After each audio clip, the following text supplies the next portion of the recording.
always made me curious. How can they be so joyful and happy?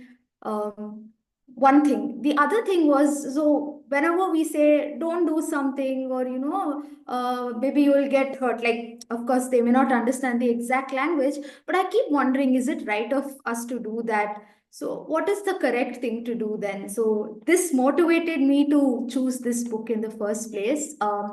And this book, The Book of Children by Osho, has given those exact answers. One is, like the book itself says, the description itself says, it's a call of or a liberation movement of children. We all put children under a lot of conditioning, saying, do this, don't do this, you will be, this is right, this is wrong. So it's like a moment to understand children and to break free from all of that. And also, like I said, while I keep wondering, how can they be so happy and present? It's an inner form of saying, we all love childhood. We all keep thinking, right? Childhood are the most joyful days of our life. And we keep craving to go back to those times. So, it's also a book to understand our own conditioning, to understand how, as adults, we have suffered as children, and to also break free from that, and to make sure to protect our children in the future from not letting this happen to them as well. So, in these two amazing ways, this book has helped understand and given answers to me. I hope we'll also discuss more about this and find few answers by the end of today's book club. And of course, to give a brief description about Osho, very popular. He's also known as Yogi Rajneesh, and he was a great philosopher. He advocated for a new form of meditation, and he always condemned traditional practices. Also, this meditation became highly popular, and I think a lot of Western people were very influenced. And if you read this book or any of his books, lots of his ideas are very revolutionary. He left his body maybe in 1990, but the concepts that you read in book seem so relevant even to this day. And actually, for many more years to come as well, they seem very advanced. So we can say it's very revolutionary, and probably that's why it may not go very well with everybody as well. But this book has been amazing. We will just begin with a short meditation before we actually get to the book. So we will practice the simple breath mindfulness meditation as we always do. Let's just relax ourselves. Take out your spectacles if you're wearing. Close your eyes and focus on your breath. Let the music guide you to meditation.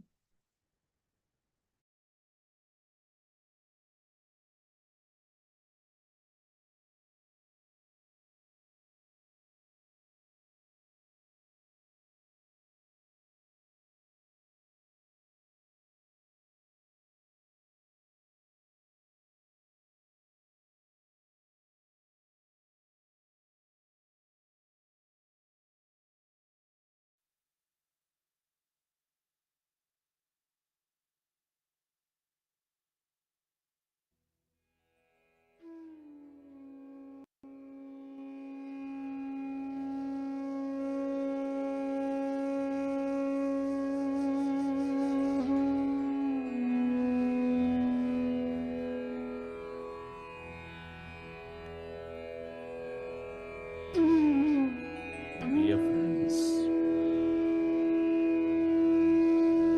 let's go into breath mindfulness meditation.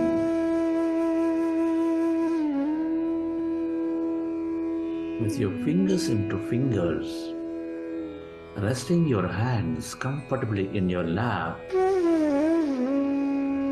with your eyes closed, specs removed. Observe your normal, natural in-breath and the out-breath.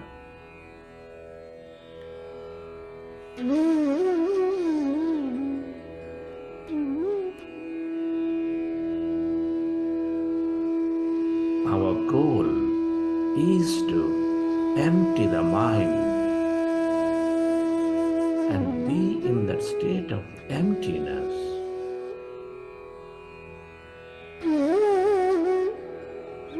When we observe our breath, the mind becomes empty of all thought.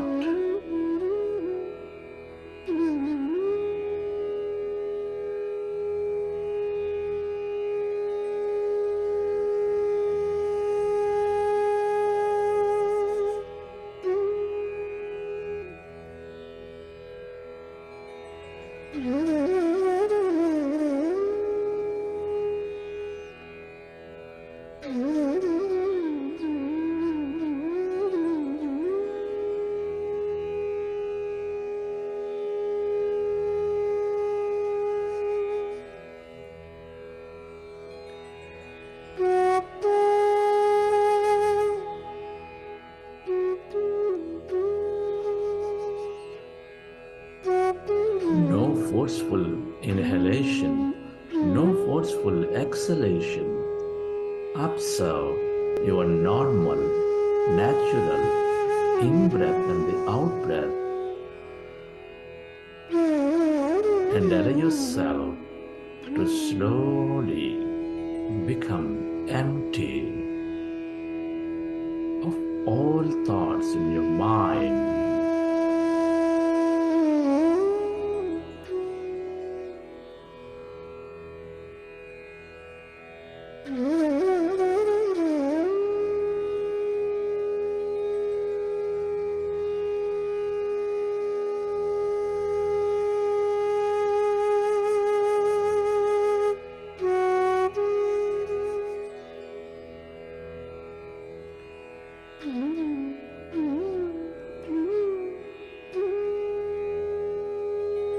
And as your mind is becoming empty, allow yourself to experience that emptiness inside of you, all around you.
Be with your breath.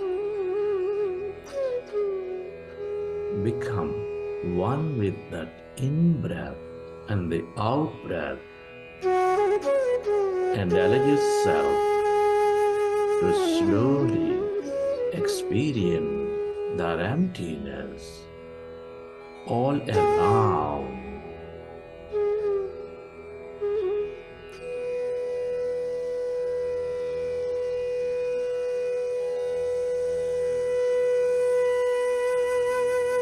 The more you experience that emptiness, the more you channelize that energy into the Chandra's present moment.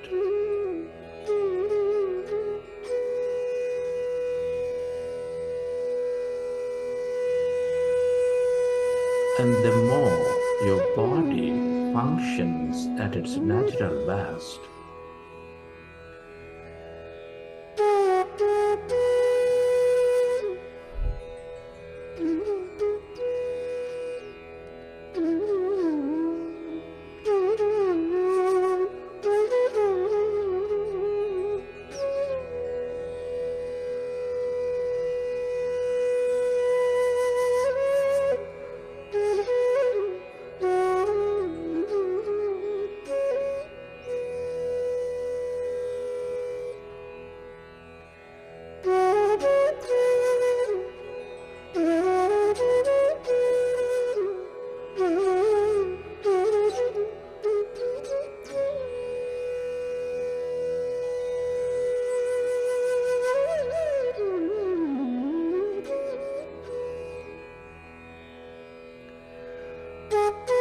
All emptiness is energy.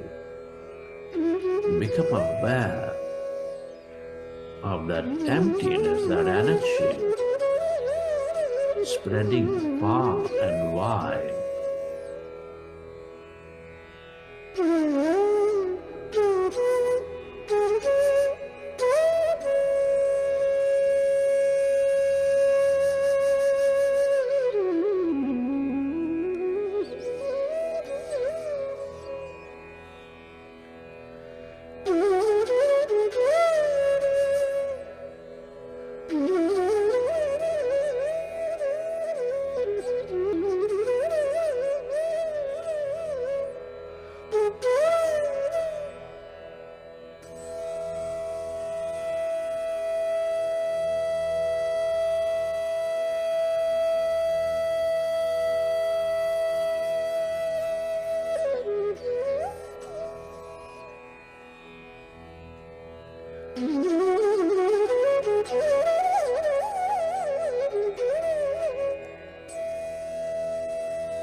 Friends, at this time, I would like you to express gratitude to all things and everybody. Your gratitude to your parents, your teachers, your mentors, your family, friends, colleagues, everybody, to this grand nature, to everything you use, to yourself, and to this intelligent universe. Gratitude is the ultimate state of receivership.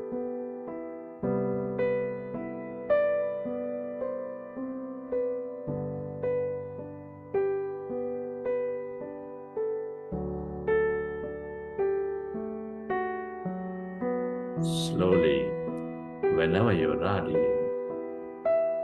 and keep your hands on your eyes for 5 seconds, and then you may open your eyes.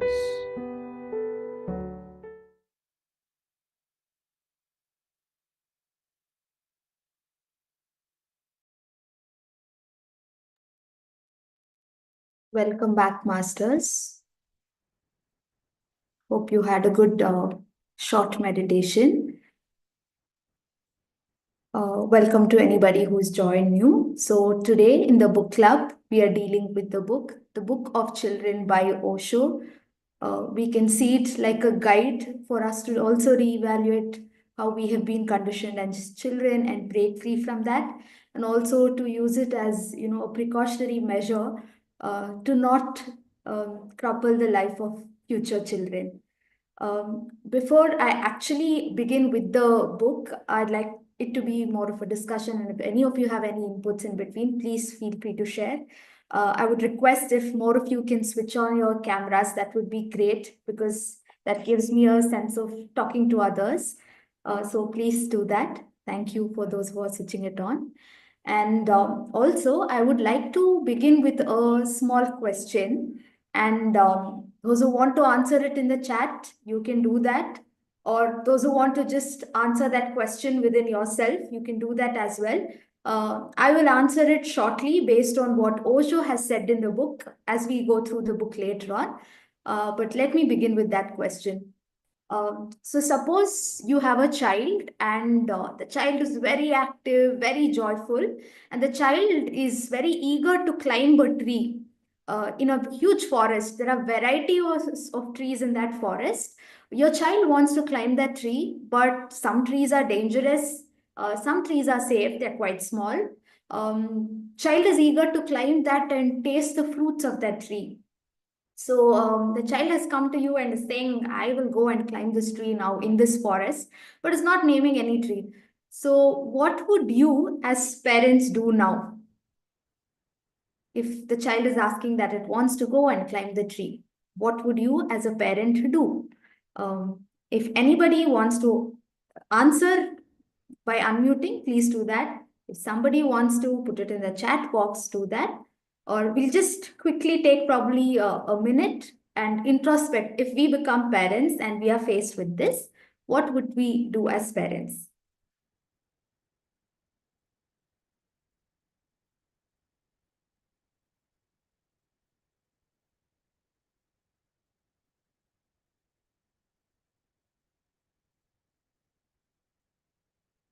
Does anybody wants to answer?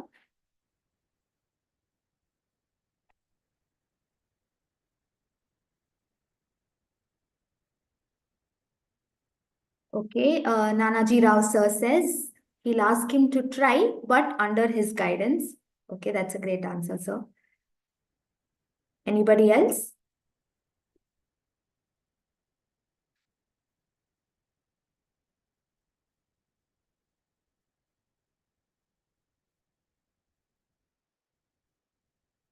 All right.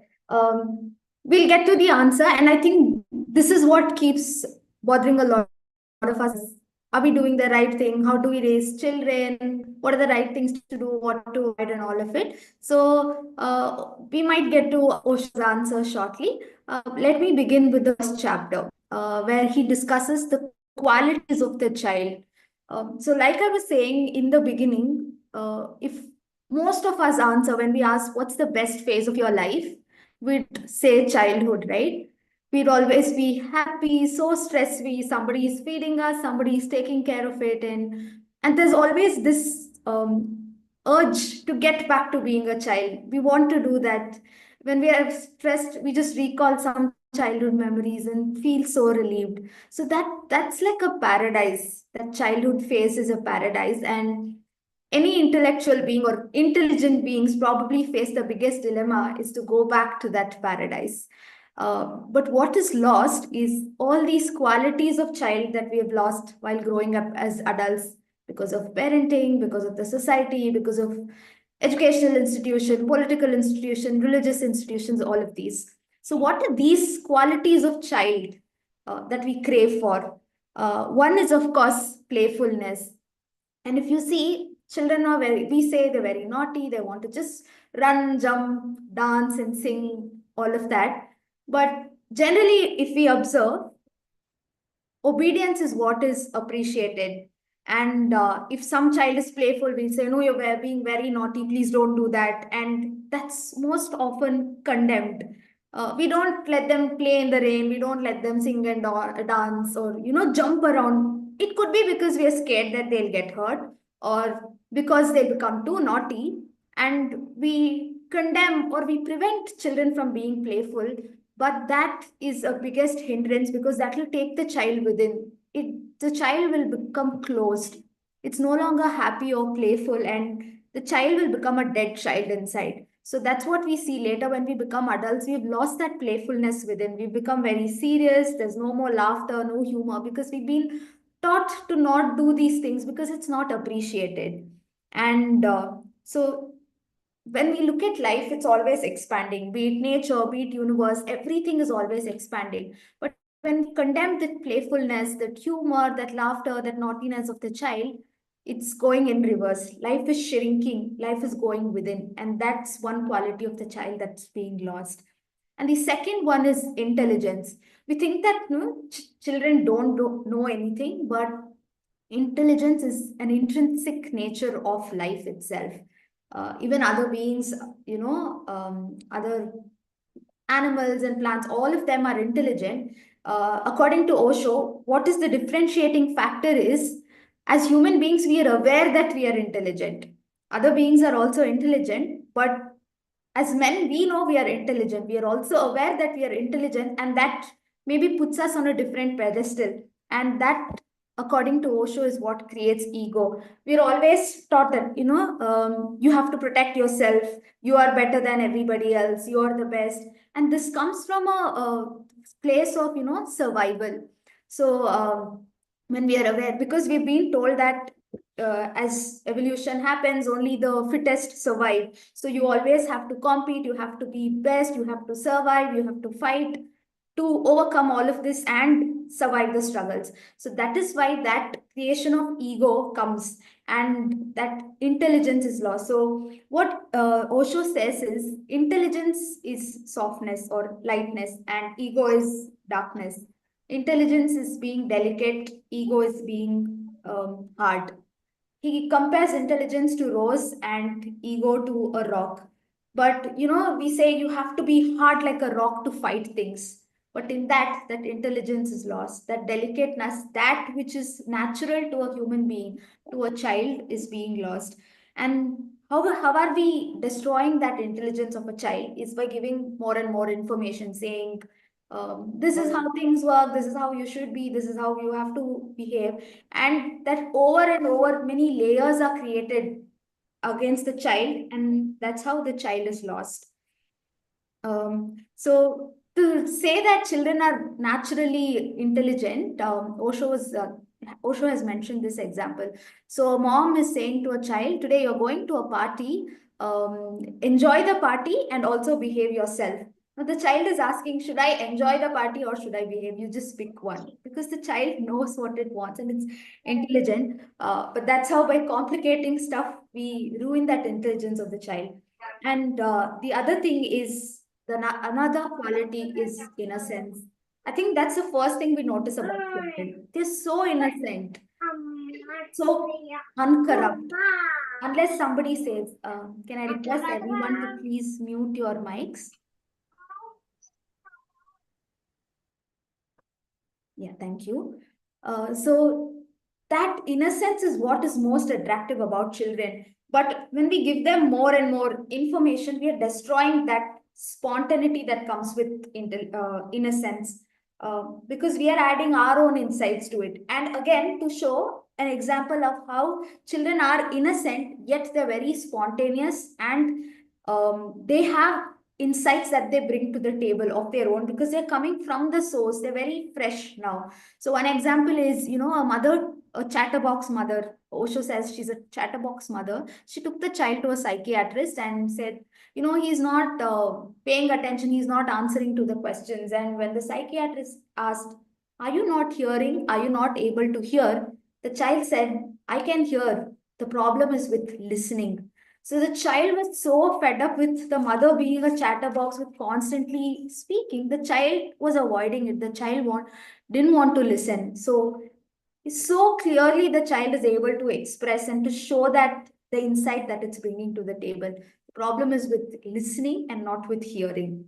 So again, as society and parents keep giving more and more inputs of their own, they are taking away the innocence of the child.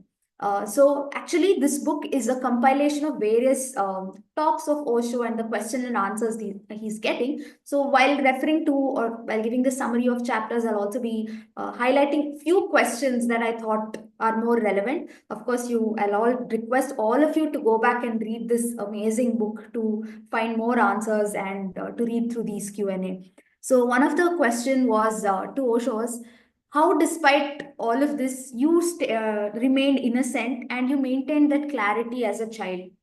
And how did you get that courage to face adults and to remain this innocent? So he recalls his childhood and says, he actually doesn't give credit to anybody, or he doesn't take that credit to himself. He says it just automatically happened because he was not disturbed when he was child. He says that he belonged to a rich family, and he spent the first 7 years of his life with his grandparents, where their main focus was to leave him undisturbed. So he was very lonely. It was old grandparents. Probably he could not relate to them. He didn't spend much time. So he just sat with himself. He spent it in loneliness, but he enjoyed that. He used to go sit near a lake and just look at the lotuses in that lake, look at the trees, listen to the birds. He just spent time in that. And he says that contributed to maintaining innocence because there was nothing else to corrupt, nobody disturbed. And he gives credit to his grandparents, especially his grandmother, because they thought it was their sacred duty to not interfere, to let Osho just be himself when he was a child. And he says that helped him stay and maintain that clarity, because clarity and courage both come from intelligence itself. So when that's undisturbed, he's automatically remaining like a child. So what Osho says, what we can do to help a child is also to just let them be themselves. And the other thing is, instead of thinking we have to teach children, it's more to learn from children. Because innocence is wildness. And he says because he was left uninterrupted, unhindered, he was left in the wild, he was able to maintain that innocence. So this is majorly the crux of chapter 1, and I think the hint is let children just be themselves. And the next chapter is about pregnancy, childbirth, and infancy. So this is another crucial question. When is the right time? So one of the question was, if intelligent people are not ready to give birth and the other ones are not making the right choices, how do we know when is the right time to give birth to children or to conceive? So Osho's answer is saying, you think. So he says, you ask for yourself, or you think, are you in a state where you're ready to give birth to a child, and that child will be a blessing to the world, not a curse, but in fact a gift to the world. So are you in that state of mind to conceive a child and give birth? And second question is, are you ready to mother or father the child? And in his sense, mother and father the child is not just provide for basic necessities, it's about giving unconditional love and not corrupt the child with your own inputs, with your own way of raising the child. And the third thing is, are you ready to give the child the freedom to be itself, uh, to the freedom to be that seed, right? Every child is a seed when it's born, having that entire potentiality to become a plant, to grow into a tree that it's meant to do. So, are you ready to give that freedom to the child? So, if all your answers to these thoughts or questions are yes, then you are ready. Only then you can make that choice of giving birth. And another question was from a mother who said, she was not ready to give birth to a child. She was considering abortion, but then she has that guilt. So again, Osho answers to this, unless one is prepared, the mother is fully ready for the growth, they shouldn't consider giving birth, because after giving birth, Osho says, the growth of the mother stops, because it's more about giving to the child, and now they are not developing. So until the mother is prepared, they shouldn't be considering. And also, when the mother is fully ready, they have that happiness, and only they can give that happiness to the child as well. The child also takes away that happiness from mothers. So, because the child is just an extension of mother. So, unless the mother is fully grown and fully prepared, it's okay. And because only when you're happily giving birth to a child can you give that happiness forward. Otherwise, there will be that guilt and hatred that is coming from the child as well later on if it's not a happy birth. So that's his views on abortion. And also, when asking about how is there some meditation that has to be followed when they are conceiving a child or when giving birth, that helps the child, that helps when to conceive. So Osho's answer is, you have to be in a deep meditative state and the energy should be flowing, because that's when you attract a great soul. That's when you give birth to a higher soul who will be a blessing to the world. So it should not come from a place of, physical attraction or sexual energy, but more from a deep meditative energy, a stronger energy that is ready to attract a higher soul. So that's when one should conceive, is how Osho expresses his thoughts. And again, going forward, if there are any tips or things to follow when one is conceiving so that it becomes helpful, the suggestions to mother as is, Osho says the mother should be as happy and as positive, not as should be happy and positive, in fact. And they say avoid anything negative because that's a sacrifice being made, to bring a child. So be in the yes mood, be always happy, rejoice. Excuse me for a second.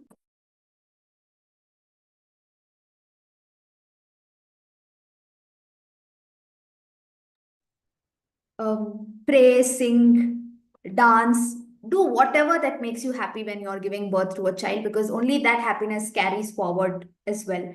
And also to sit silently in nature, spend more time with nature. And for the father as well, there are tips because it's a responsibility of birth to keep mom as positive and as happy as possible. And again, on a question about how childbirth can be made more gentle and safe for the child, when we think of childbirth or we see in the hospital, what happens is the moment the child is delivered, it should start breathing and crying. So it's patted on the back and put upside down. It's immediately taken away from mother. Osho is saying we should be very careful. Very slowly, the child has to be separated because it spent 9 months in the womb. It's remained in that condition, and the exact same conditions have to be prepared while childbirth as well. So Osho suggests that it's better if the child is delivered in darkness and more time is given. The child is laid on the mother's stomach so that it's spending time with mother, the only connection it had till then. And also to create, so it's like coming out from an ocean, it's spending time in that womb. So instead of providing blanket and clothing, Osho recommends that the child has to be kept in a saltwater tub, where the circumstances are, how the child has to how the child feels inside a womb. So that's how it has to be, and it has to be a beautiful moment of childbirth. Instead, what we do in hospitals or what we see is, the child is taken away, immediately separated. It's in a state of shock. That first moments of life, it's spending in a state of shock, and that will have a larger impact on life. And also, Osho suggests, breastfeeding because that's a form of love. The child associates mother with love and food, so the only ideas of mother will be love and food. So breastfeeding is recommended. Give abundant love that's possible. And another thing that should be avoided is toilet training, according to Osho, because that creates constipation or hoarding in a child. That's how they later develop to be, be very insecure. I have to hoard everything. That kind of thought. So illness, and again, as parents, when the small child is born, right, they're very careful. Okay, there'll be illness. I have to take care, but all those are signs of getting attention. So not to be thought about too much, not to be too stressed about it. Automatically children take care of themselves, listen to their bodies. When they're hungry, they will let you know. People say the formula, feed them every 3 hours, but that's not it. uh, they can listen to their bodies as well, because children answer. And the most important thing again is non-interference, with including their sexuality as well. Again, I think the theme that comes across is non-interference. Then moving on to the most important chapter, which is conditioning, which is how I think we have grown as adults, being conditioned from various different factors, and it could be from genuine concerns as well. But conditioning is destroying a child, and that will lead to troublesome adulthood as well. And Osho says, the greatest slavery in child, we probably would say slavery is of, what happened during colonization, or, slavery of the black people and all of it. But according to Osho, the biggest slavery is, and the worst form of it is that of children, because they're very innocent, they're helpless, they're not in a position to express. But at that time is when, we are conditioning them, we are corrupting them with all of the inputs that we have or we have learned. So each child has abundant potential. It's a seed ready to grow, but with all of our conditioning, it's lost. But if at all, with we give that freedom to the child to let it be itself, then we can see that geniuses will be born out. This is what Osho says. So how do we not do that? Is one important thing is to provide privacy to the child. He says, even the roots are grown underground, so privacy is that important. And it begins with saying, when we see children playing with their sexual organs, they don't even know what it is. It's just pleasurable, or it's just exploration, but we immediately stop it. So that's not how it's supposed to be done. Give them that privacy, let children just be the way they are. And so so what as parents should be is not to say you do this or you do that. Instead, it should be uh, teach them how to inquire, how to question, how to investigate, how to experiment, and how to find answers for themselves. So don't say do this or do that. Instead, say you can follow this, you can find your own answers. This is the way to look for it. Be that guide instead of saying do this or do that. And so despite knowing all of this, so one person was asking question to Osho, why do people voluntarily repress themselves, right? So the answer was because of survival. Now children, the only thing they have to offer is obedience. So they have to survive, and they know that unless they obey their parents, they cannot survive. So that's why we also raise them with reward. If you obey, I'll reward you. If you don't do as I say, then you will be punished. So we are raising them with reward and punishment. And so they understand that unless I listen to how my parents are saying, unless I absolutely obey them, I will not be treated well. I cannot survive. So that's why people tend to obey and suppress themselves, but that's not how it should be. The law of consciousness should be allowed. Absolute freedom should be given. And nobody has to decide for the child. So he gives again, he credits his grandfather, who used to always say, I am here for you. You make the decisions of your life, because who else can make? And even if you go wrong, that's okay, because that's a way of learning. Don't worry about the world. I am there for you. So that's the thought with which Osho was brought up, and that's what he recommends as well. Give that absolute freedom and non-interference. Again, the main theme that's coming out is no interference, absolute freedom to the child. Don't condition. Let them be, let them make decisions, even if they are not what you want them to be, because they are learning, they are making those choices.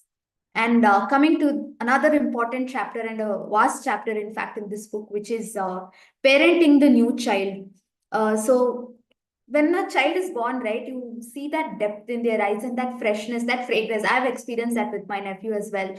Such a beautiful smell that they have, and after a period of time it's lost. So he says that, as we learn and become political creatures, learn from religion, we start to stink, we become politicians, we become whatever things that society is feeding, and we lose that freshness that came with it. And it's also important to love and respect the child, because they're fresh from the source.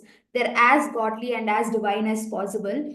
So what as parents we should do is to give unlimited love and also respect to the child. While we as adults keep expecting the child to respect us, to listen to us, it should be the other way around, because they are very close, and it should be conveyed that we will, like his grandfather conveyed, we will be with the child, we will love the child, we will respect the child because it deserves it, and no matter what they do, we will be there with them. We should make them fearless. Instead of saying be afraid of be careful about this, be careful about that, we have to raise children to be absolutely fearless. And one way to do is to be very candid about our life as well. We have been conditioned, this is how our life is, you learn from it, share it as much as possible with children, and tell them you don't have to obey me, but you have to experiment, you can make your choices, and of course we will love you and be there with you. Again, let children, we allow them to listen to them, and let them listen to themselves as well. So while parents are, conditioning, one example he gives is, we say if you get up early in the morning, you become wise. Early to bed, early to rise makes a man healthy, wealthy, and wise. So even his father was insisting on, waking up very early. But Osho wanted to sleep. in the mornings, and later when he really wanted to explore and enjoy the night, he was forced to sleep early. So he challenged his father and said, do you really think this is helping? Do you really think it's making you wise? He said, that's what I believed for 70 years. And then he said, are you really wise? And then he questioned his father, and his father understood, okay, that's not true. So let them be authentic. Let them listen to their bodies. If they're hungry, they will express. If they're sleepy, let them be that way. So don't, it should be the way to raise a child is not positive programming but negative guarding, because like I said, we all think that they should not be hurt, they should not feel sad, we want to protect them, but that should just be negative guarding. And that's when Osho gives this the question or the example of the tree I asked in the beginning. So here Osho has this same question in front of his father. Osho wants to climb trees and enjoy the fruits of it, but his father is saying no. He's saying, instead of saying that, because I have this inner urge, I want to do it no matter what. I want to climb the tree. I want to experience the joy of climbing the tree. So instead of saying no, please teach me which trees are dangerous and which trees are not. Tell me which trees branches are weak so that I am careful. I know which trees to climb, which trees not to. Please teach me that instead of telling me not to climb the tree, because not to is you're directly suppressing the child.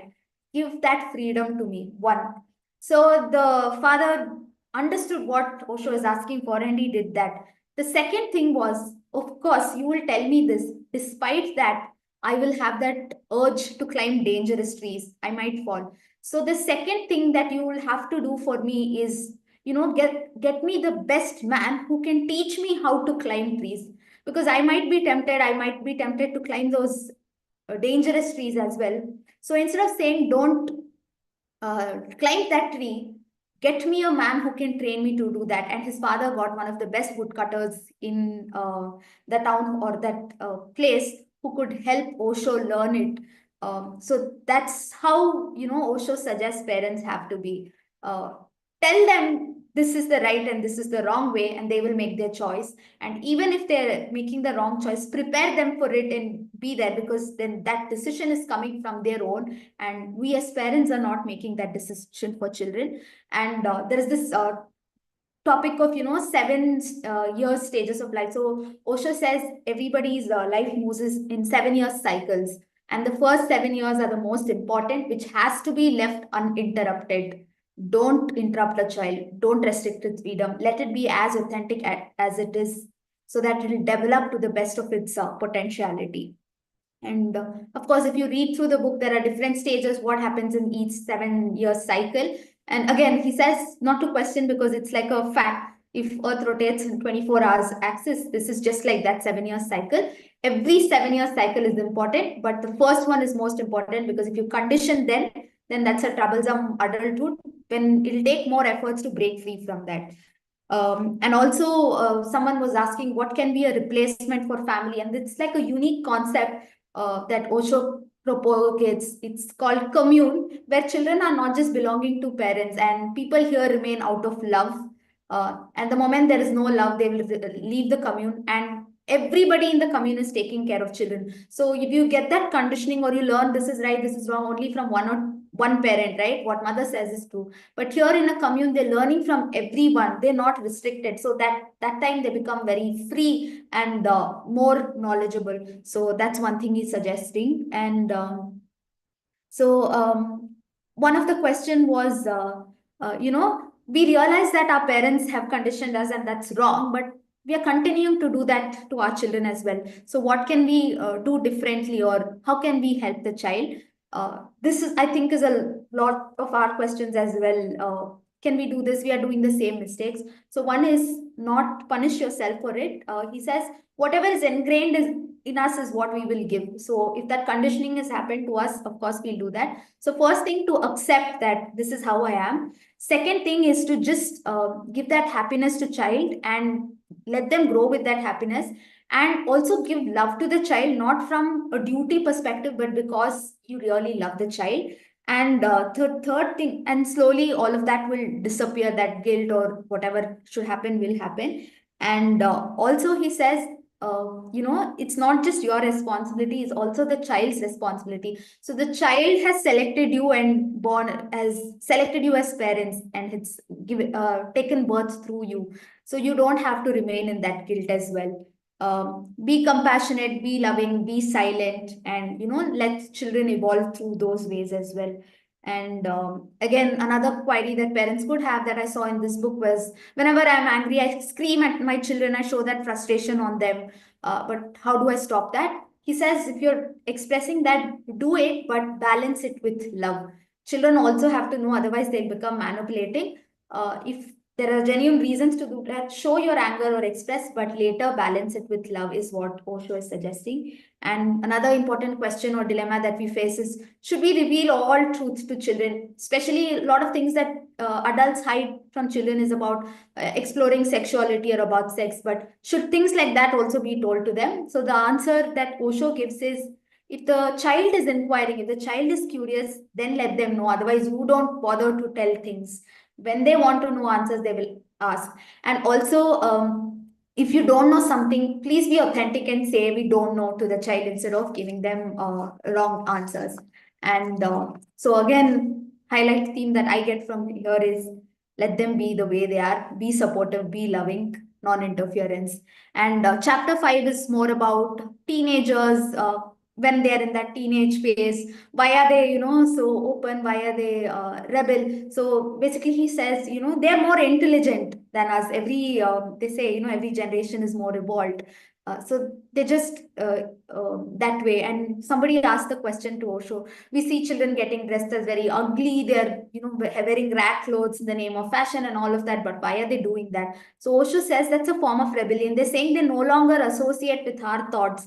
They want to break free from that, and that's just a chosen mode of expressing it. So don't repress and let everything pass through. And also on questions of about drugs, Osho's take is totally different. He says, you don't have to ban it. The moment you ban it, people will start doing it in hiding. So he suggests, and of course, he doesn't recommend it. He says, the moment you introduce meditation, and that can be a replacement, until then, you cannot do away with drugs, because people find life boring. It's very mundane. So they're looking for experiences that are bigger than life, that's making them happy. And that's how they go in search of drugs.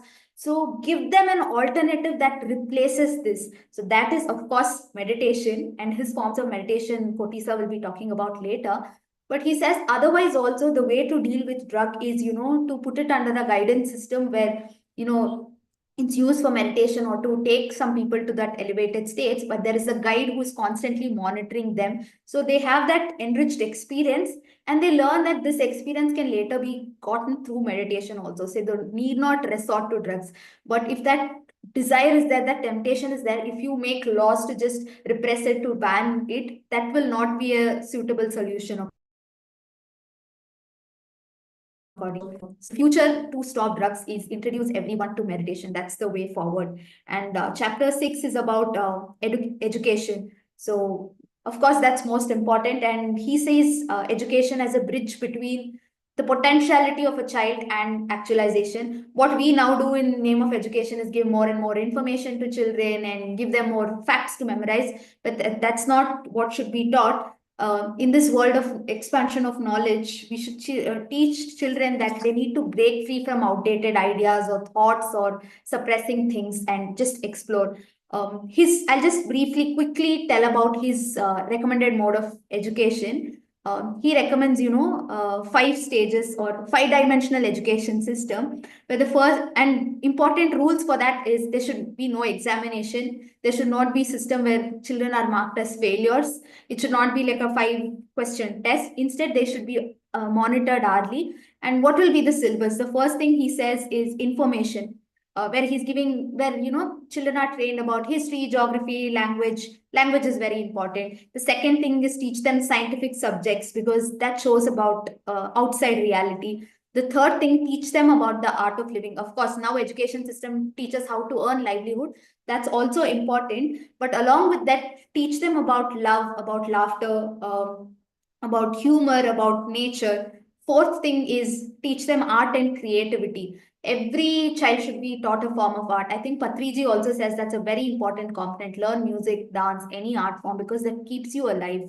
And of course, one international language because that becomes a mode of communication. The last thing is also art of dying, where you teach them all forms of meditation, all forms of martial arts. Where they do this, they feel oneness. We won't have wars, we won't have differentiation. So, and after these stages are done, the child should be led to decide what they want to specialize in. So, these are the basic 5D education system that he recommends. And once children learn this, they become responsible not just for themselves, but for others as well. So, this is it. And I probably exceeded time, but I hand it over to Kotishwar sir for the rest of the book. Yeah, thank you, Sirisha. Thank you for the explanation till chapter 6. I really learned many things from you today. And I will be taking last few chapters from this Book of Children by Osho. So Osho said many things about the chip parenting. He always says, if you want to become a parent, you need to be very prepared, well educated. You need to know how to nurture your children.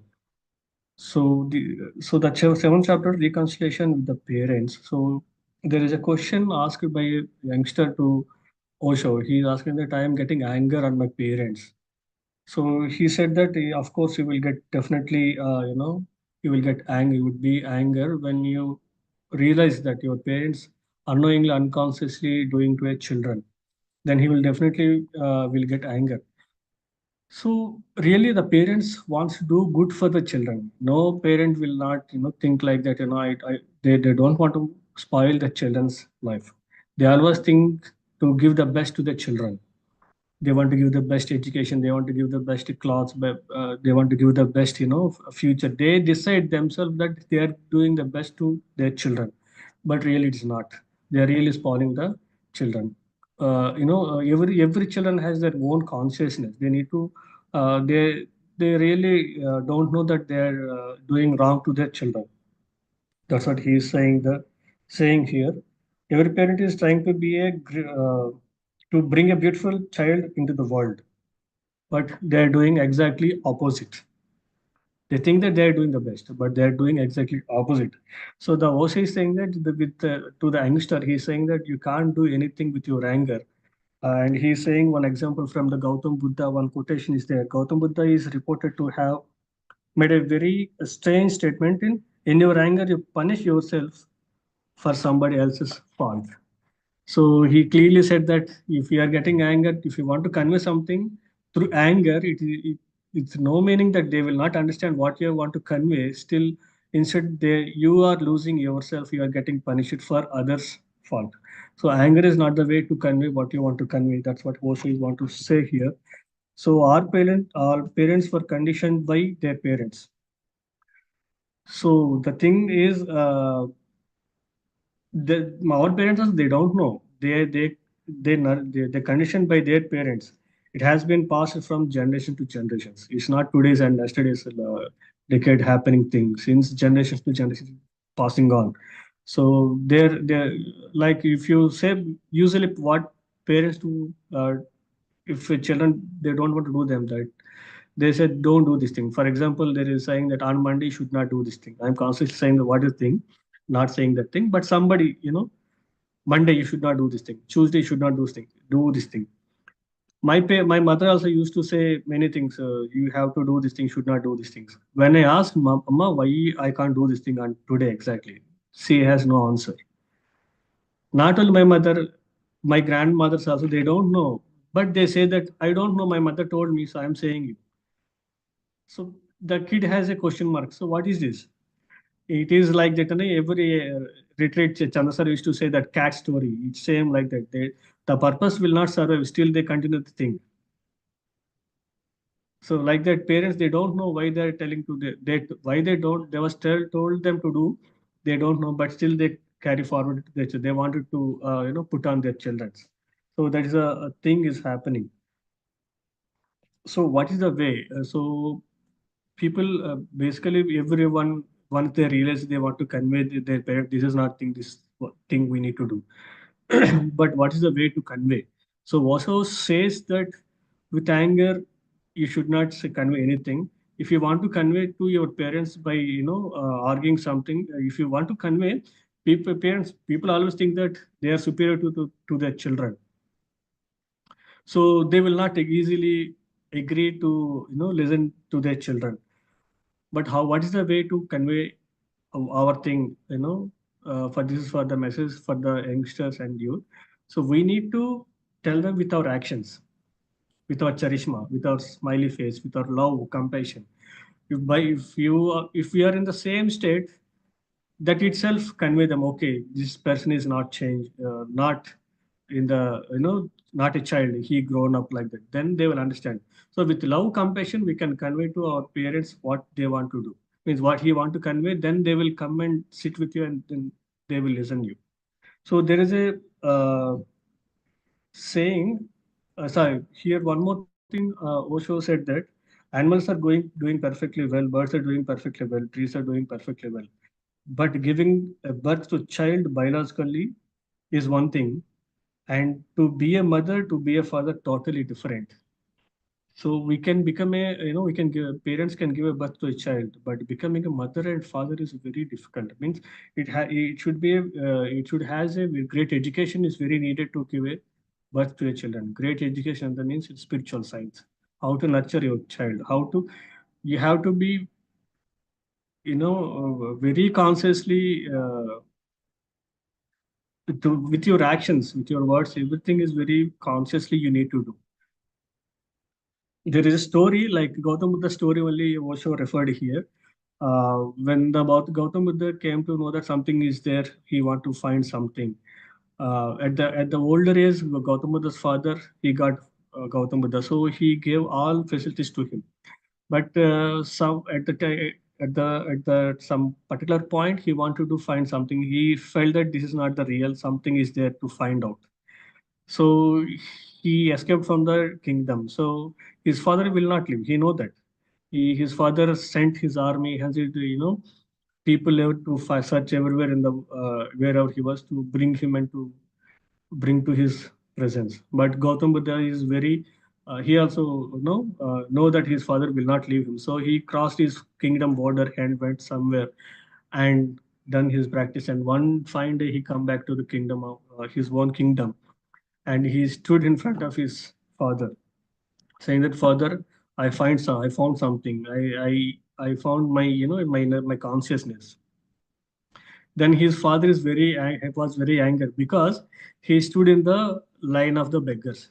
He shouted at him, "How dare you stand in front of me in the beggars line?" Gautam Buddha said, "You are seeing me, but who already died." Means he died like as his son, but he became as a saint. He became a consciousness. So he told me, "Come close to me, then see me. I am not your child." No, no. How can I? How are you saying that thing? He said that you are the same. My blood is flowing in you. He said, "Okay, biologically I am son for you, but my consciousness is not yours. My consciousness is different." Then the king is realized that, okay, you are not my older child. You are new. So this is the thing. The Gautam Buddha story Osho brought us. So that is the only way. With our actions, with our inner journey, we can convey something to our, to all the elder people. So there is a next chapter is meditation.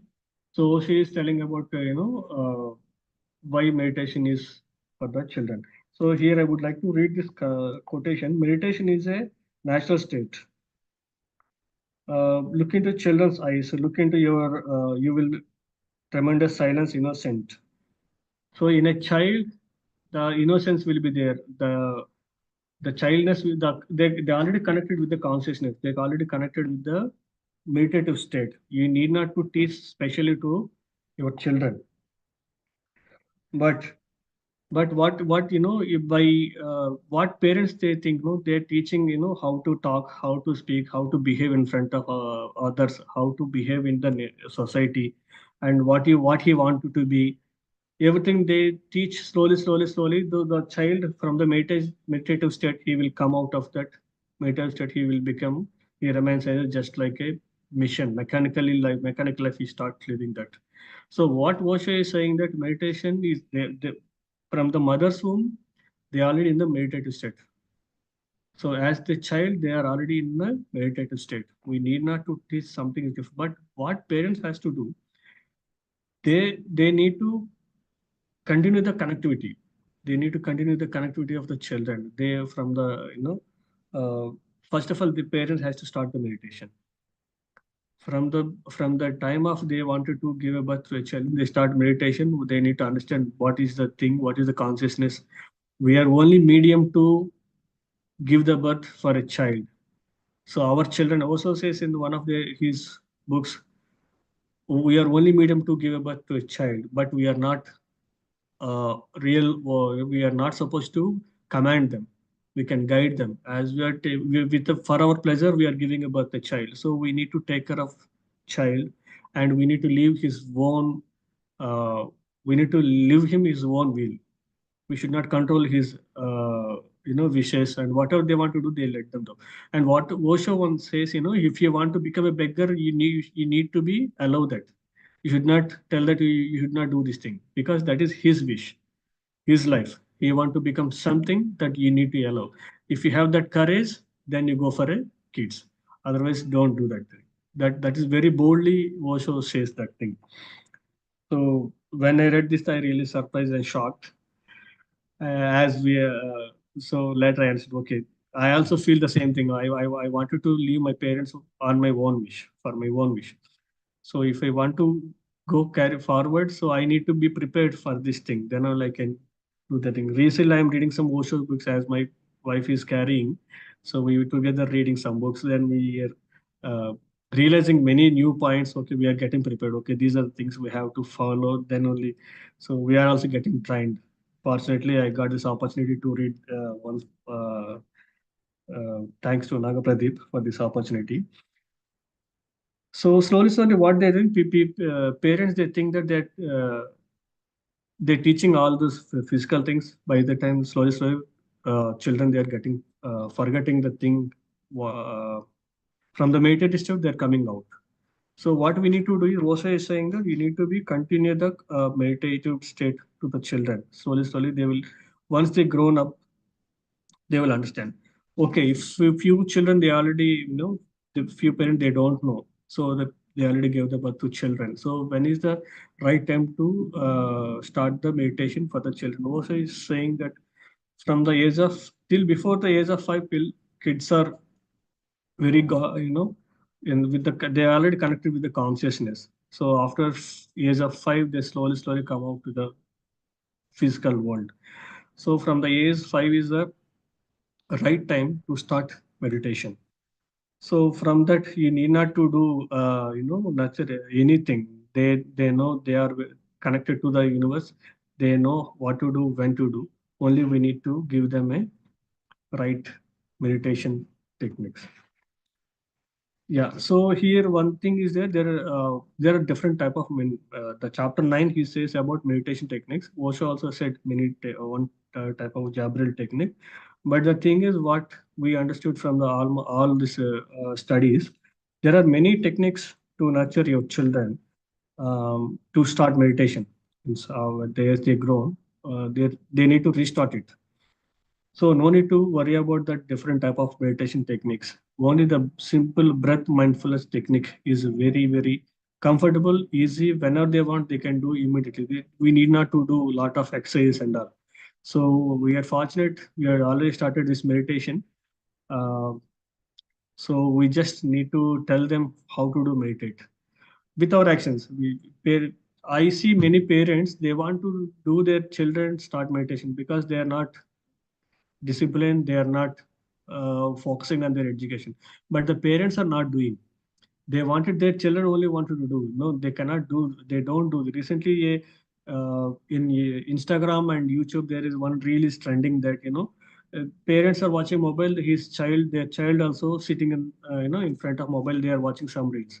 Once they realized, okay, we should then if they tell their children to stop using mobile, but they are using mobile, they will not listen. So once they stop the using the mobile, they started reading books. After a few days, they see the change in their children. They also stop the seeing the mobile and they sit with the parents and start reading the books. The same thing, if the parents start the meditation, maybe it may not happen in the day one, day two, or in a month. Once the parents are doing, children learn from their parents, from the society, from the school. So the surroundings of the children only, they know what how to behave with their life. That is, sangha, what we are with aligned with our sangha. That is only we are knowing. In India there is different culture, means that is sangha is formed like that. In USA the different culture will be there. So children, by saying that society, by saying the parents, by saying their school, what is the teacher, uh, from those circumstances they learn many things. So parents has to start meditation daily. Then by saying the parents, children definitely they will start the meditation. This is the thing to saying that Osho, how it is effective to the children. They are basically connected already in the meditative state. So the 10th chapter is saying about paradise regained. So here I would like to recollect one saying that Jesus Christ said that until unless you become a child, you cannot enter into the kingdom of the God. Become a child means the childish thing. The childish thing in the sense, you're very innocent, positive, uh, very what can I say? Very innocent. You should be. Then only you can see real you. If you want to see connect with yourself truly, you need to be like a child mentality is a very pure mentality of child's mentality. Once you start meditate, a child start meditation and continue it and journey into into his own individuality. Once he get individuality, all these things can happen through meditation. Once we enter into meditation, we can find our inner child. Once we connect to our inner child, it's real paradise. That's what Osho says in this book of children. So thank you so much for this opportunity. So it means, this is a great book. So many points I couldn't cover because due to the time boundaries, but many points Osho covered. So I really recommend you all to read this book of children, Osho. So many things are here. So thank you, Sirisa, for being here. So we can, anybody has any doubts on this book of children, the points we have covered, please ask us. And please share, you are all, many masters are there. I'm seeing there. So you can share your, on this book of children. You can share your review also. Thank you.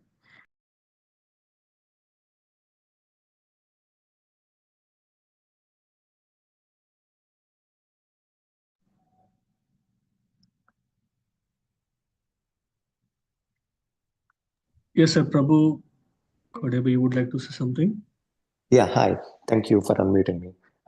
Thank you, Sirisha, and Koteshwar for covering this book. Much really appreciate you going through all the chapters and then sharing your own experiences. Much appreciated. I have one question. I have two kids who are 8 and 7, and this question is for you both and also any of the wise people and all the sangha that we are doing here, right? I had, when it pertains to discussions around sooner or later, you need to leave this planet Earth, right? Right? Death, the topic of death, right? My kids are 8 and 7, and I had this conversation. Hey, you need to be independent, individual, and because a death occurred, a grandmother passed away, or right. So I had this discussion, and then the kids, it had lot of weight on their hearts, right? So they were emotionally moved, right? But when it comes to these kind of like questions that makes them sad or anything, right? We understand as grown-ups that these things are bound to happen, um, and no one is here to stay around for beyond 80 years or whatever it is, right? So having conversations with kids on the topic, on these heavy topics. I just wanted to get some thoughts around when is the right time, when is not the right time, and as such, because it makes me reflect and say, oh, that might be not be a conversation that I should have had when they were 7 and 6, right? Because I had already had this conversation, and I continue to have those at regular times, right? You need to study well. I'm here to support you, but I won't be here because, like, I moved abroad. My kids also might be on their own. So the question is around when it comes to the topic of death and such, right? These heavier topics. Is it when is the appropriate time to have those conversations? I'll just open it up.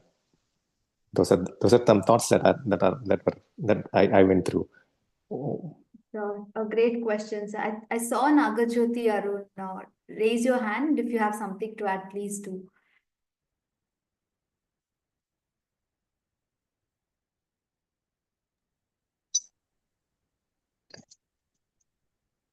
Yeah, I mean, that was by accident. Okay, okay. I mean, I think I briefly touched upon that when to answer questions, but Koti sir, or if anybody wants to answer, please do. Then I'll just recollect and what I read from the book from Osho's perspective. But I first want to listen if other masters have something to say.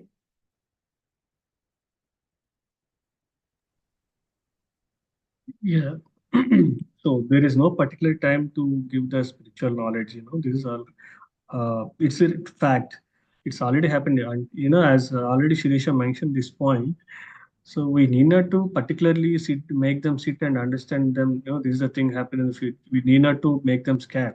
Slowly, slowly, when they grow up, they will understand. If they ask, we can give the knowledge to them. If you has already discussed, you can slowly, slowly make them understand, but need not to discuss multiple times.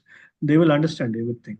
So it already came. You cannot hide it, but we cannot entertain. We cannot, we can manipulate and we can tell, okay, guys, I told you this way. We should not do that thing also. But the fact is fact. It's already open to them. Okay, but you can give them the spiritual knowledge. You can do anything. You can change your life. You have the capability. Give them the let them know that they are very capable to do whatever they want to do. They are very individual. They are very protective. Universe is there to guide us. See, when we are coming to this world, no one will come with us. When we are going, we go alone. That we know everyone is not, but very hard thing to accept that thing, but it is true. But in Telugu, there is saying that "nar pochina vaadu neeru poyadu" or something like. When we are coming to this world, the universe is with us. So to lead this wonderful life, universe will definitely will help us. We need to align with the purpose. You need to connect with the universe. Then everything will fall in the right place. Need not to be worried. Make them to do more meditate. That's what I wanted to convey. Thank you, sir. Yeah, I put it there, but just to reiterate or simplify, when I was going through this was the particular question, what all, how do we reveal the truth or when do we answer? So according to Osho, it was only when they ask questions do we answer. Of course, we all have our reasons for doing like you said, so you need to prepare your children, you want them to be independent. Maybe they should not be shocked if something goes wrong. While those are our intentions, maybe it's right to just stay for them to ask the question and then we will give them our answer. And also, like, I don't know, I could be wrong, but what I've seen around is children, while they feel deeply saddened when some loss happens, but they also move on very quickly because they live in the present. They don't carry much. So maybe these are some serious concepts which probably again I think they will not be aware of, but since they're coming from this, all of them have already that knowledge. Maybe just in that expression form, they may not understand, but they're already aware of it. And again, not just with this particular question, but ultimately from the entire book, what I read was whether it's about answering questions to children or raising them or to liberate ourselves the way is meditation, because it's taking us within. When we are going within, we are meeting that purest form of ourselves, and that answers everything. Basically, automatically everything is being answered and guiding us to the way we go. So that's about it. Thank you for bringing that question up, sir. Anybody else has anything to answer? I think we're about time as well. So any other inputs? Anybody else who's read the book has something to add? Please do that. Or if you have any questions, we'll take that. And thank you for giving us this opportunity, and thank you for staying through.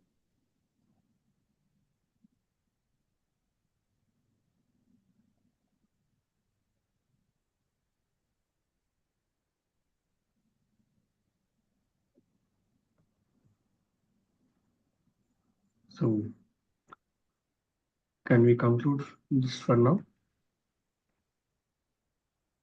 Nanaji sir, do you have anything to add? Were there right from the start? I, Nanaji Garu, would like to say something. Please share your views on this thing, sir.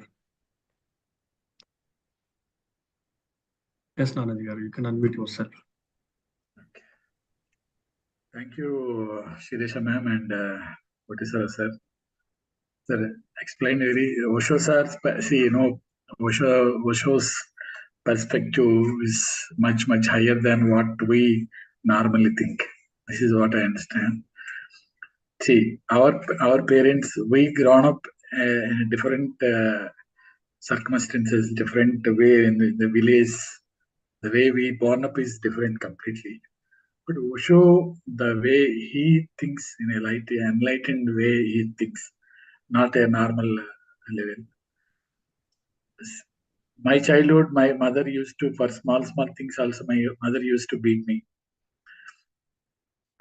But after that, when I grown up, I used to think my mother has done right thing. At that situation, that incident, whatever she done is, she has done right thing. But now the children's mentality is different. Now they think if you shout at them also, they will offend. In means it generations gap is also there. What I feel, our generation,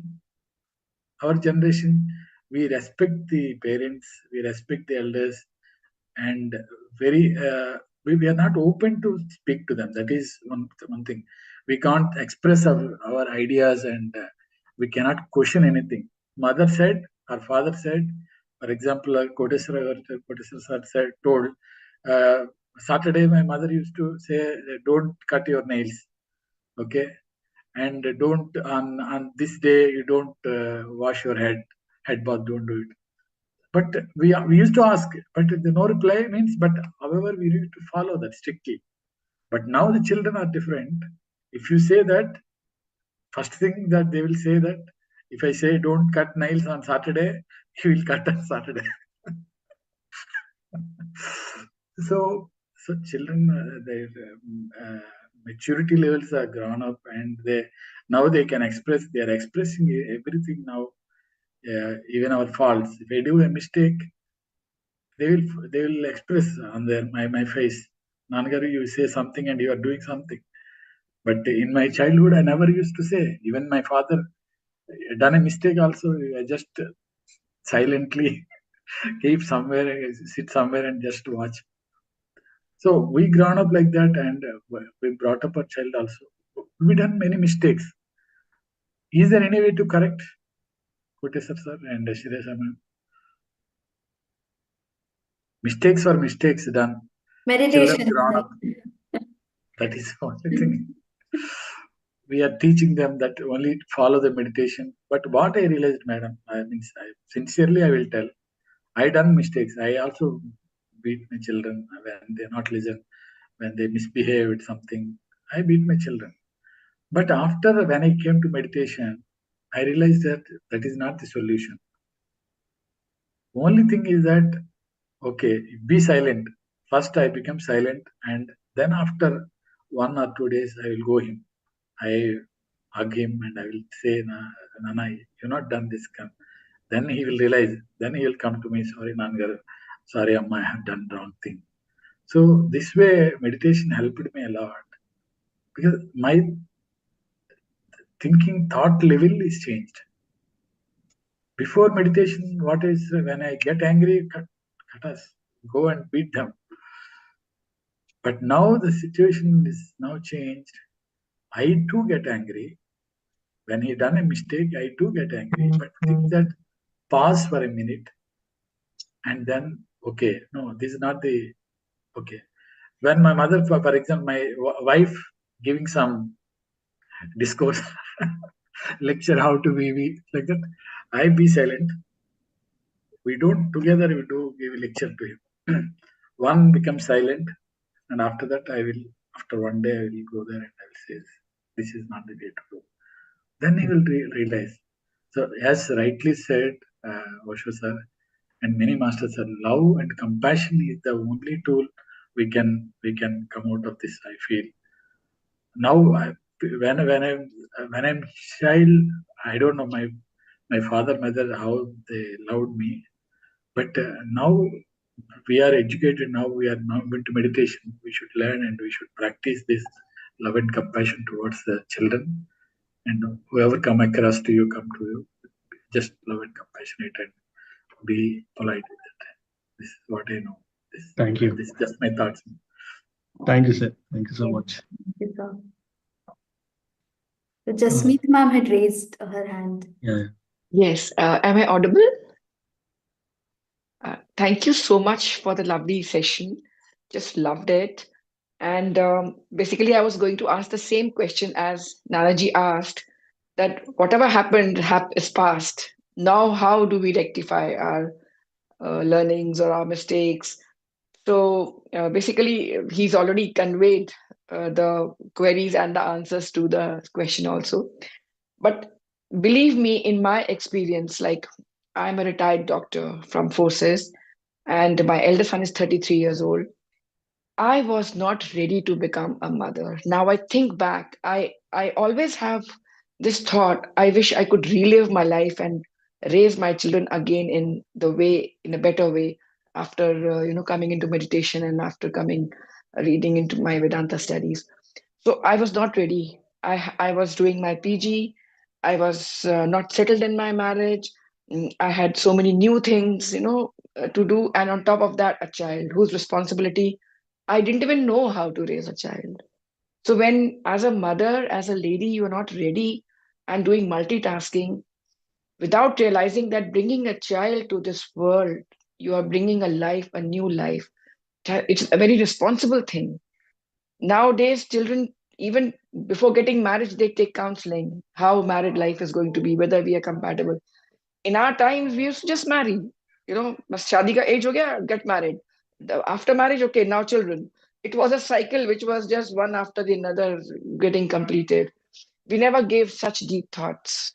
And then obviously when you have so many things, you're more angry, you're not able to, commit to so many things, and then you take out your anger on your children. And our style of parenting was very different. We don't have any grudges against our parents, but our children have a lot of grudges against us. I mean, I'm sure we also got beatings, but we are very grateful to our parents, whatever they did to us. But our children are not like this. And I have undergone a lot of trauma because of now my children. I mean, one son, other one is like two children in the same house, same environment, but one has so many grudges, other does not have, or he does not speak, or he has done his self improvement, and he's worked on himself, and he is done with the whatever grudges he had. But I sat with my son and I allowed him to take out all his grudges, and I said sorry to him. Whatever I did, it was unknowingly, was the best I could give without thinking that I'm causing a damage to your mental health. And I asked for forgiveness and I realized where I went wrong.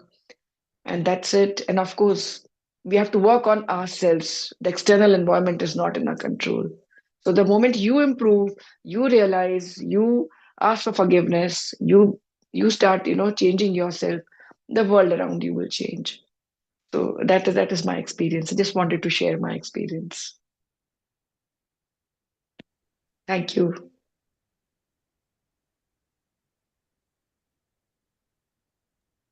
Thank you so much, ma'am. Amazing to listen to all perspectives and how you came out of it also, how you solved it. Yeah. Thank you so much for your insights.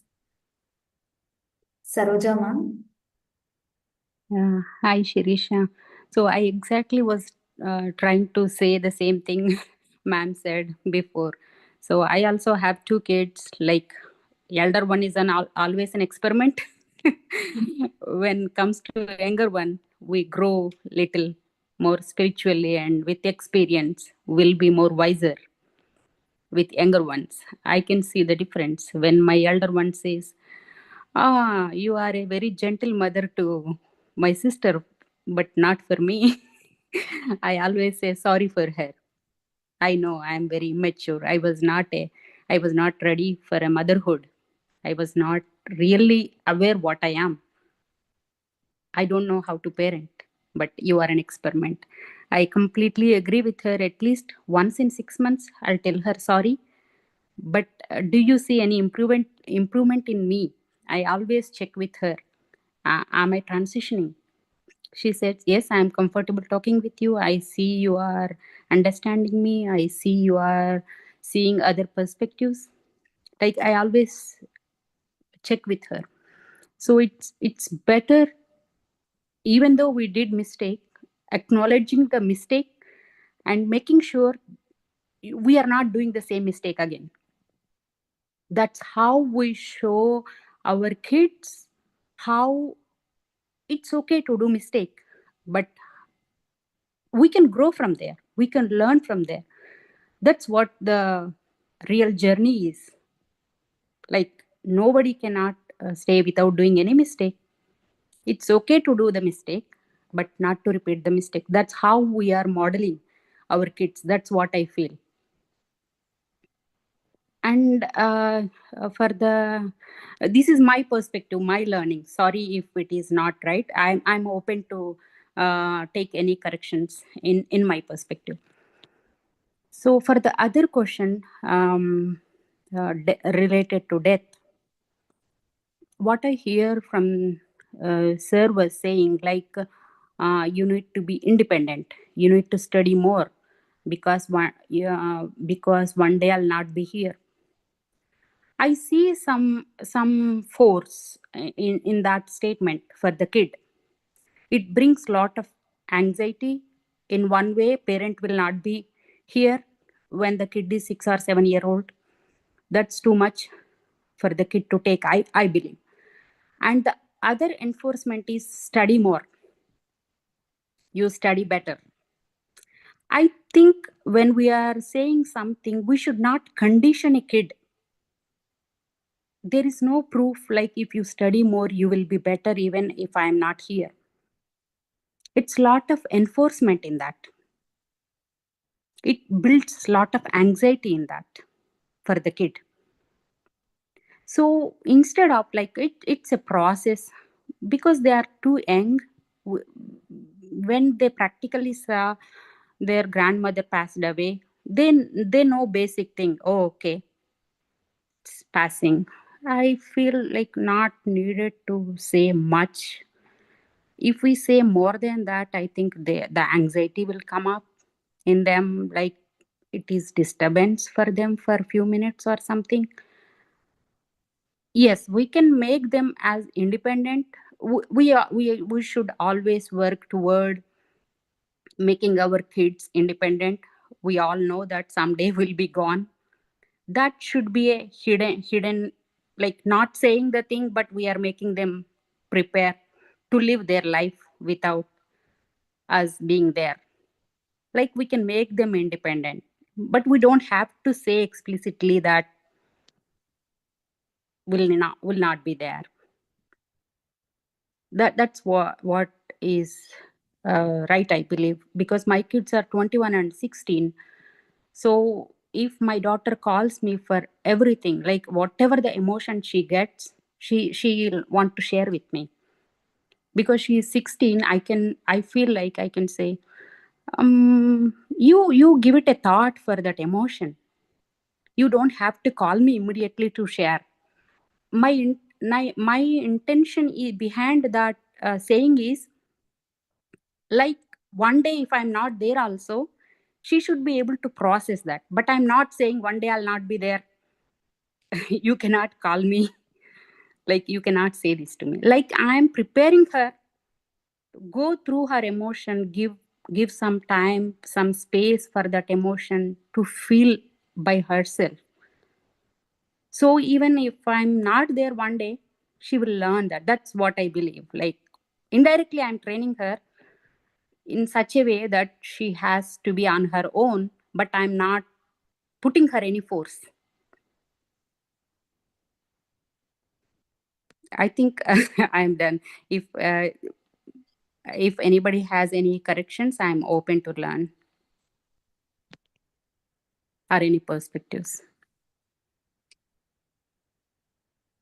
It's amazing, ma'am. Thank you for your wonderful perspective.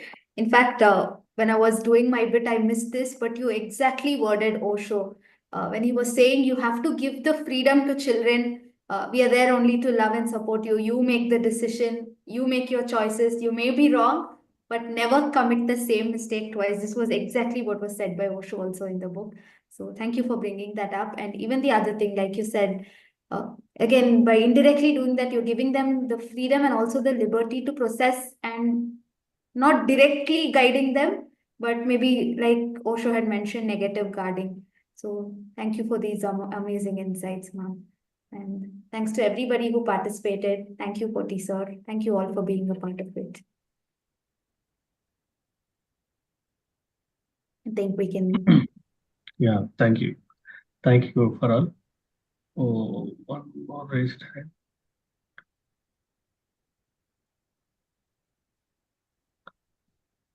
Okay, thank you all for this wonderful opportunity and so many insights. I also learned many things today from all of you.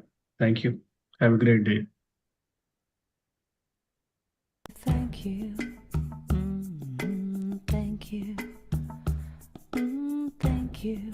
'Cause I'm so grateful. So grateful. Oh, grateful. I'm so grateful.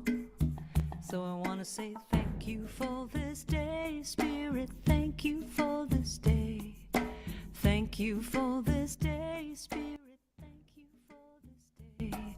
This healing, this healing. Yeah, Nagajyoti madam, you want to say something? Or Yes, sir. Yes, I have one question. Is there anyone there to answer? Like, yes, ma'am. Please continue. yeah, actually, I have a 13 years old kid. Um, yeah, she's going through a lot, like anxiety and mostly anxiety. But from past 10 days, she's been staying at home. Like, she doesn't want to go to school. When we ask, like, I have nausea and stomachache, and we leave her like that. I mean, we didn't force her to go to school. Okay, we just gave time to her. But here in the schools, they are saying no, she has to come to school. She can't stay longer period of the time. So if she doesn't come to school, it may affect on her grades and everything. So we don't know. I mean, we are in a confusion how to deal with this problem. I mean, when we go to therapist also, they are also saying same thing. But I have this confusion. I mean, how to deal with this? Okay. Nanaji sir, would like to. Yeah. Okay, madam. So we need to consider few things here. So you just check what is your children condition. You need to consider that mainly, because if you force your children, they may feel, it will be a tragedy for them. So you need first you need to take the kids comfortability, and you slowly need to educate the children what is the advantage of going to school and all these things. It may Mm. take time, but you cannot force your children to go to it. Maybe schools and education system, they know uh, they're very limited. They don't know all these things. They want to, think in a Correct. different. They are thinking in a different way. Correct. You just try Mm. motivate and educate and give your children to the Mm. positive things. By going school, he will get good friends. It will be very beautiful time for him to learn many things. You just need to give the education. No, you need to motivate him. Once your child is ready to go school, then you can send. Meanwhile, you can talk to once Vani madam once, so that she can give you more better. She is very, she did all of so many counseling she has done. So you can reach out to Vani madam once. Hello, madam, you are there? Okay, okay. I think she left due to network issues.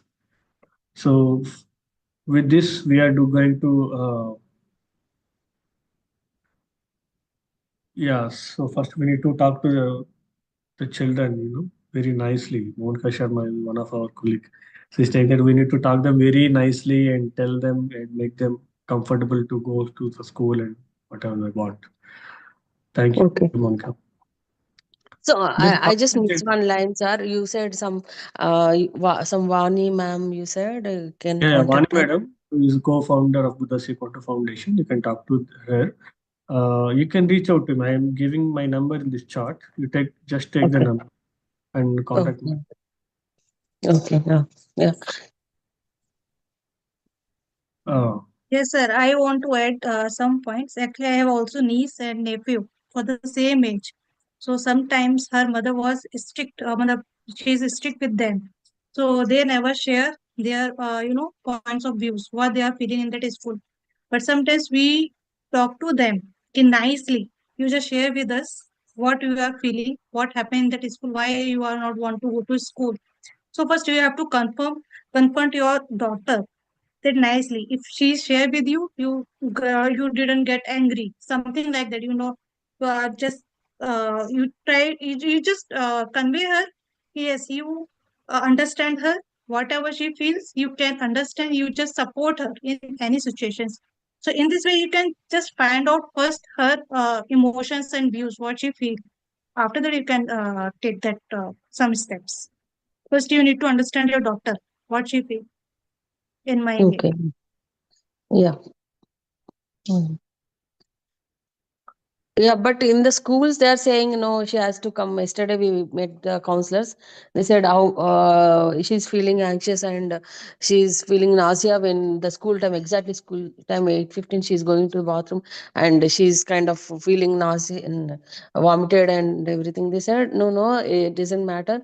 First, to make the best way to get out of anxiety from her is to she has to come out from the home and she has to come out from her comfort zone and get started again school and everything they said and yeah, we came and we just conveyed same thing to our daughter. I mean, they said you have to come to the school and everything, and we left the decision to her only. I mean, we did not force anything, but the social worker came to the house uh, yesterday morning, afternoon. They say she was very, I mean, understandable. She was not like that school counselors. She understood. I mean, I know what is going through. What are you going? She talked to my daughter, and that's okay if you take the rest. It's okay if you do online homeschooling, online schooling. We are in Atlanta, we have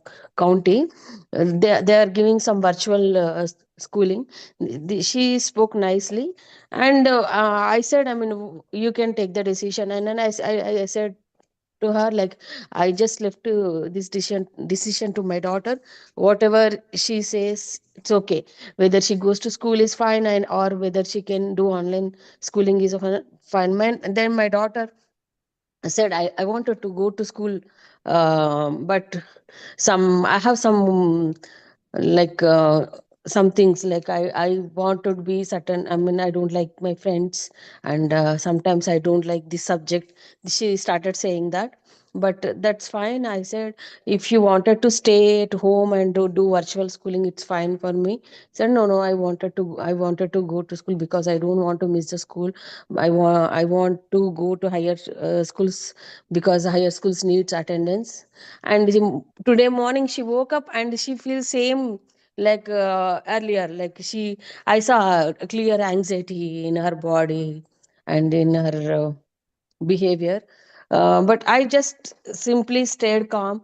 And her dad said, like, if you, it's okay, if you want to go to school, you can go. But yeah, it's also important that we may not miss the school.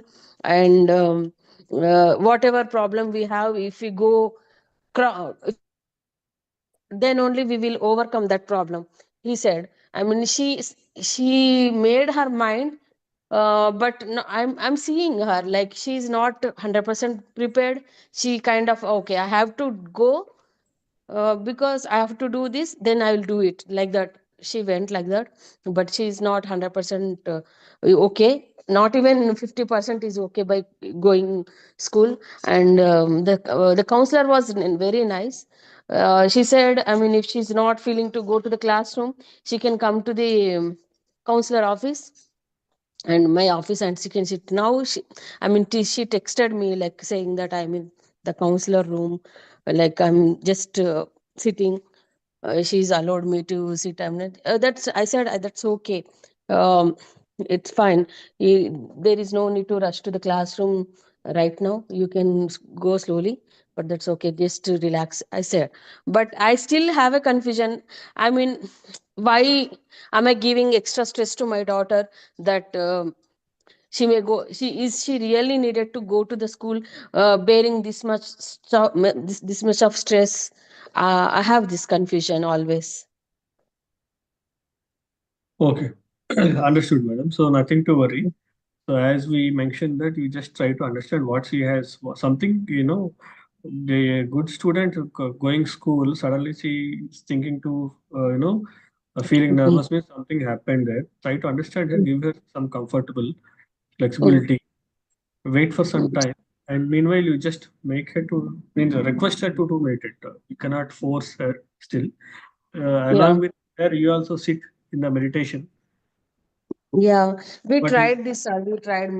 We actually Isha meditators. Me and my husband, whole family. But if I say we meditate, we'll do meditation yoga. She doesn't like.